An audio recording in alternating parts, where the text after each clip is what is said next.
નમસ્કાર દર્શક મિત્રો, રિયલ સમાચારમાં આપનું સ્વાગત છે। સમાચારોની શરૂઆત કરતા પહેલા એક નજર કરીએ આજના મુખ્ય સમાચાર પર।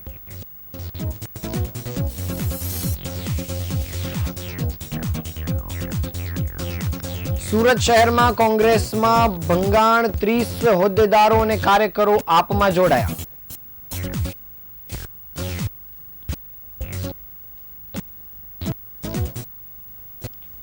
પલસાણા નજીક નેશનલ હાઈવે પર ગમખ્વાર અકસ્માત, 2 મહિલાઓના મોત।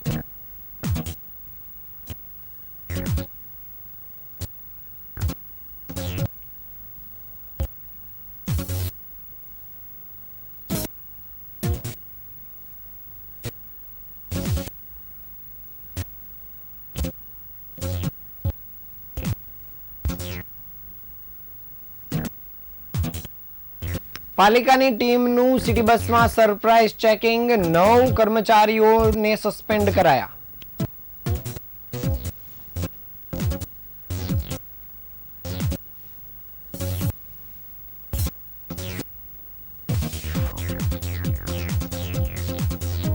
ડભોલી વિસ્તારમાં અનાજ માફિયાઓ બેફામ, ગોડાઉનમાં રેડથી મોટો જથ્થો ઝડપાયો। પત્નીની જાણ બહાર, LIC પોલિસી પર 17 લાખની લોન લેનાર પતિની ધરપકડ। રાંદેર વિસ્તારમાં લગ્ન મંડપ નજીક આગ લાગતા ભાગદોડ મચી।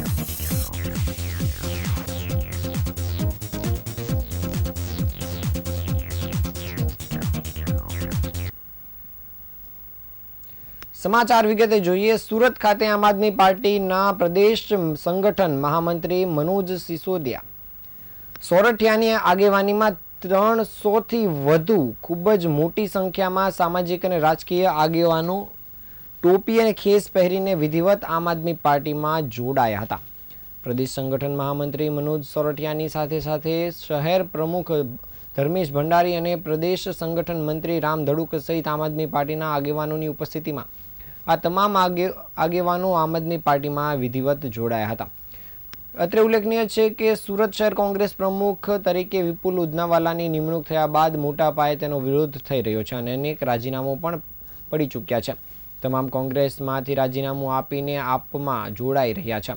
આ મહત્વપૂર્ણ અવસર પર આમ આદમી પાર્ટીના પ્રદેશ સંગઠન મહામંત્રી મનોજ સોરઠિયાએ જણાવ્યું હતું કે ગુજરાતમાં આમ આદમી પાર્ટી સામાન્ય લોકો માટે એક વિકલ્પ અને આશાનું કિરણ લઈને ઉભરી છે। બીજી બાજુ ભાજપનું એક ચક્રી શાસન છે અને ભાજપે તમામ સંસ્થાઓને ગુલામ બનાવી અને તમામ ચૂંટણીમાં ગડબડ કરીને સત્તા ટકાવી રાખી છે। તેની સામે આજે કેટલાક મુઠ્ઠીભર લોકો આ તાનાશાહી સામે લડી રહ્યા છે અને આજે આમ આદમી પાર્ટી ગુજરાતના લોકોની પહેલી પસંદ બની છે। તેમણે વધુમાં જણાવ્યું હતું કે ખુશી થાય છે કે પોતાનો રાજકીય અનુભવ લઈને આજે ઘણા આગેવાનો ગુજરાતના યુવાનોને માર્ગદર્શન પૂરું પાડવા અને ભાજપની સામે લડવા માટે આમ આદમી પાર્ટીમાં જોડાયા છે।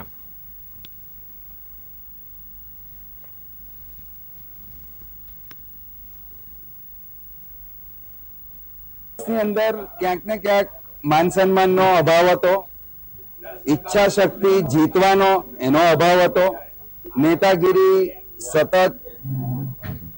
નિગ્લેક્શન તરફ આગળ વધતા હતા કે સારા આગેવાનોને સાઈડ પર રાખવા, એ લોકોને કામગીરી નહીં સોંપવી, ગ્રુપિઝમ, આ બધાથી થાકીને કંટાળીને વિચાર કર્યો કે હવે કોઈ પાર્ટીમાં આપણી એક્સપર્ટીઝનો ઉપયોગ તો થાય, ઉપયોગ વગર ના થઈ જઈશું નહીં તો।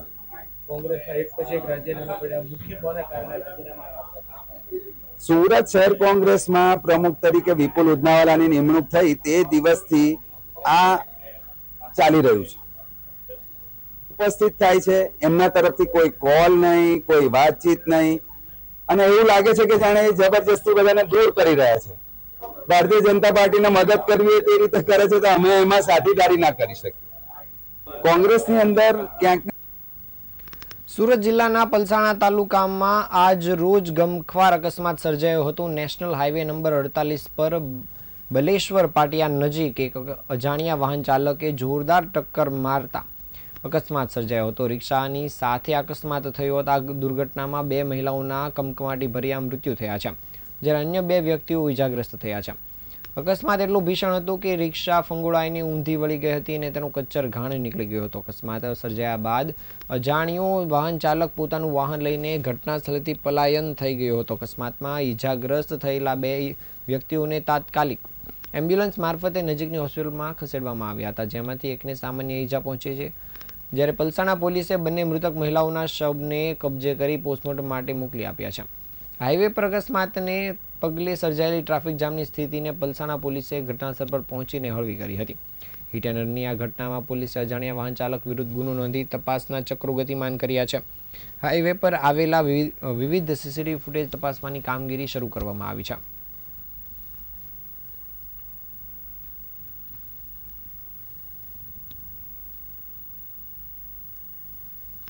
સુરત શહેરમાં સિટી અને બીઆરટીએસ બસ સેવાઓમાં ગેરરીતિઓને લઈને કડક કાર્યવાહી હાથ ધરવામાં આવી છે. સુરત મ્યુનિસિપલ કોર્પોરેશનની ટ્રાન્સપોર્ટ કમિટીના અધ્યક્ષ સોમનાથ મરાઠેએ અચાનક સરપ્રાઇઝ ચેકિંગ હાથ ધરતા અનેક ગંભીર ખામીઓ બહાર આવી છે. ચેકિંગ દરમિયાન કેટલાક કંડક્ટરો પાસે એજન્સીના આઈ કાર્ડ કે પોતાનું ઓળખકાર્ડ પણ ન હોવાનું સામે આવ્યું છે. અગાઉ ટિકિટમાં ગેરરીતિઓ બહાર આવી હતી, જેના પગલે આ કાર્યવાહી કરવામાં આવી હતી અને અધ્યક્ષે પોતે બસમાં પહોંચીને મુસાફરોની ટિકિટની તપાસ કરી તેમજ કંડક્ટર અને ડ્રાઈવરની પણ તપાસ કરી હતી. તપાસ દરમિયાન અધિકારીઓએ માત્ર ટિકિટ જ નહીં પરંતુ ડ્રાઈવરના ખિસ્સા પણ તપાસ્યા હતા. વિચારણા તપાસ દરમિયાન જાણવા મળ્યું હતું કે કેટલાક કંડક્ટરોને કોઈ પણ પ્રકારનો પૂર્વ અનુભવ ન હોવા છતાં નોકરી પર રાખવામાં આવ્યા હતા. આ ગંભીર બેદરકારીને પગલે 4 કંડક્ટર, 3 ચેકર અને 2 સુપરવાઇઝરને તાત્કાલિક અસરથી 7 દિવસ માટે સસ્પેન્ડ કરવાનો આદેશ કરાયો છે. આ ઉપરાંત મેન પાવર સપ્લાય કરનાર આકાર એજન્સીને પણ નોટિસ ફટકારવામાં આવી છે. યોગ્ય ખુલાસો ન કરાય તો એજન્સી સામે આકરા પગલાં લેવાની પણ ચીમકી ઉચ્ચારવામાં આવી છે. મહાનગરપાલિકા દ્વારા મુસાફરોને પારદર્શક અને વિશ્વસનીય સેવા મળે તે માટે અવારનવાર આ પ્રકારે અચાનક ચેકિંગ અભિયાન શરૂ રાખવાનું સૂચન પણ કરવામાં આવ્યું છે.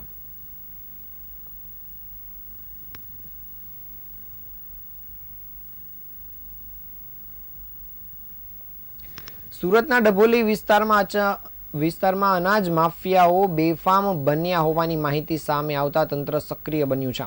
ડભોલી હરિદર્શનના ખાડા પાસે આવેલા અનાજના ગોડાઉનમાં રેડ પાડવામાં આવી હતી, જ્યાંથી મોટા પ્રમાણમાં અનાજનો જથ્થો મળી આવ્યો છે. માહિતી મળતા અનુસાર એક જાગૃત નાગરિક દ્વારા અનાજના ગોડાઉનમાં ગેરરીતિ થતી હોવાની જાણ કરવામાં આવી હતી અને ફરિયાદના આધારે નાયબ મામલતદાર અને પોલીસની ટીમ તાત્કાલિક ઘટનાસ્થળ પર પહોંચી હતી. તપાસ દરમિયાન ટ્રક તેમજ ગોડાઉનને અનાજના જથ્થા સાથે ભરેલું મળી આવ્યું હતું. તાત્કાલિક તપાસમાં અનાજના સંગ્રહ અને વિતરણમાં ગેરરીતિ થતી હોવાની શંકા પણ વ્યક્ત કરવામાં આવી છે. અધિકારીઓ દ્વારા જથ્થો સીલ કરી વધુ તપાસ શરૂ કરવામાં આવી છે અને ગેરકાયદેસર સંગ્રહ અને કાળાબજારીના એંગલથી પણ તપાસ કરવામાં આવી રહી છે. સંબંધિત લોકો સામે કાયદેસરની કાર્યવાહી કરવામાં આવશે તેવી તંત્ર દ્વારા માહિતી આપવામાં આવી છે.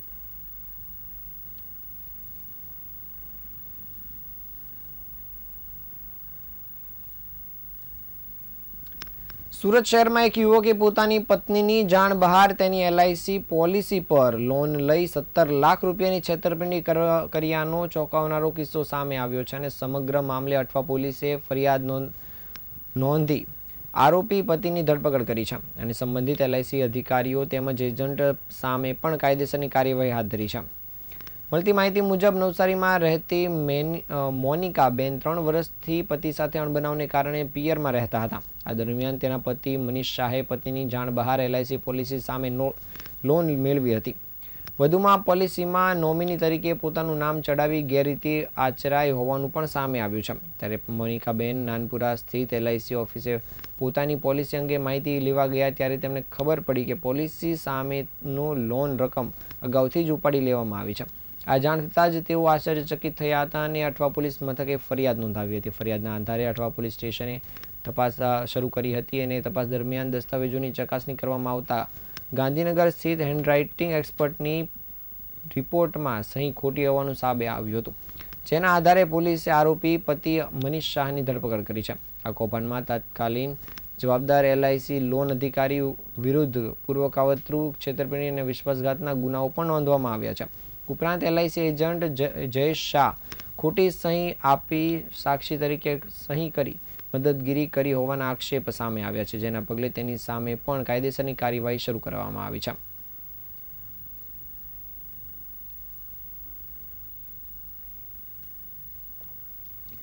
સુરતના રાંદેર વિસ્તારમાં આવેલ એક લગ્ન મંડપમાં અચાનક આગ લાગતા હડકંપ મચી ગયો હતો. મળતી માહિતી અનુસાર લગ્ન મંડપના સ્ટેજની પાછળ કચરાના ઢગલામાં આગ લાગી હતી, જે થોડી જ વારમાં ફેલાતા સ્ટેજ પર હાજર મહેમાનોમાં ભાગદોડ મચી ગઈ હતી.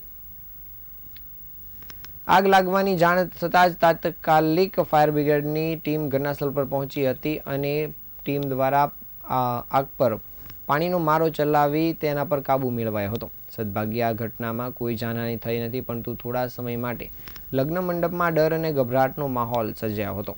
પ્રાથમિક તપાસ અનુસાર કચરામાં લાગેલી આગને કારણે ઘટના બની હોવાનું માનવામાં આવી રહ્યું છે અને ફાયર વિભાગ દ્વારા આગ લાગવાના ચોક્કસ કારણ હજુ તપાસ શરૂ કરાઈ છે.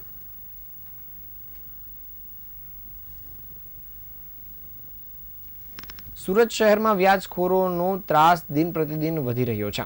પાલનપુર પાટિયા વિસ્તારમાં રહેતા એક ઝીંગા વેપારી પાસેથી વ્યાજે લીધેલા રૂપિયાની પઠાણી ઉઘરાણી કરતા ચપ્પુ બતાવીને વેપારીની પત્નીને બાનમાં લેનારની રાંદેર પોલીસે ધરપકડ કરી છે. પાલનપુર પાટિયાની દીનદયાળ સોસાયટીમાં રહેતા 42 વર્ષીય ઝીંગા વેપારી સુશીલ દિનેશ પટેલ આ કેસમાં ભોગ બનનાર છે. વર્ષ 2020માં કોરોના કાળ દરમિયાન ધંધામાં મોટું નુકસાન જતાં તેમણે આર્થિક મદદ માટે અડાજણના ફાઇનાન્સર આનંદ ચાંસિયાનો સંપર્ક કર્યો હતો.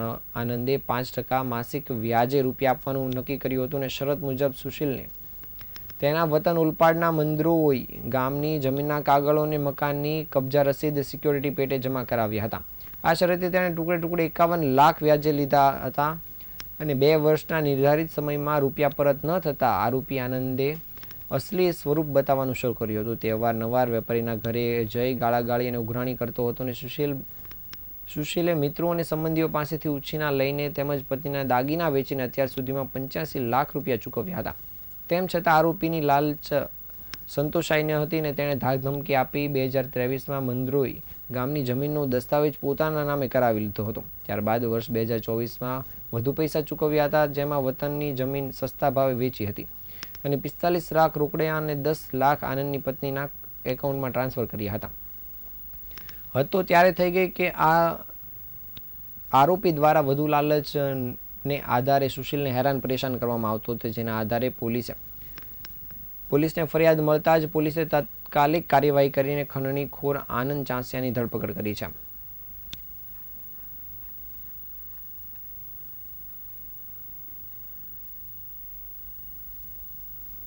આ હતા આજના સમાચાર. નવા સમાચાર સાથે ફરી મળીશું. ત્યાં સુધી રજા આપશો. નમસ્કાર.